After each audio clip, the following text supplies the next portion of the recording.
কি রান্না করবে গো আজকে? আজকে এঁচড় রান্না করবো, নতুন এঁচড় এসছে বাজারে, আজ প্রথম দিন, সেই জন্য কাটতে বসছি।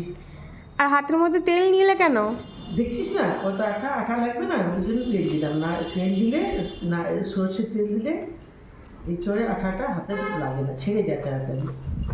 ও, আর এই কুলটা কি করবে? এত কুল এনেছো বাজার থেকে, হবে কি হবে? কি হবে দেখবি, করু যখন বলে দেবো। বলো বলো। আর কুলের আচার হবে, গুড় দিয়ে ভাজা মশলা দিয়ে, দেখবি কত টেস্ট, দারুণ হবে। আচ্ছা, আর এই এঁচড়টা কি সজনে ডাঁটা দিয়ে হবে নাকি? হ্যাঁ, চিংড়ি দিয়ে সজনে নয়? ডাঁটা, আলু দিয়ে এঁচড়ের একটা ডালনা টাইপের করবো। আচ্ছা, চিংড়ি দিয়ে কিন্তু করবে একদিন। হ্যাঁ, আজ না, আজকে প্লেন করি, তারপরে অন্যদিন করবো। ঠিক আছে, তুমি এঁচড় কাটো, আমার টাইম হয়ে গেছে, 10টা 20 বাজে, পার্লারে যাই। হ্যাঁ, এসে খাবি। সবাইকে টাটা বলে দাও। টাটা।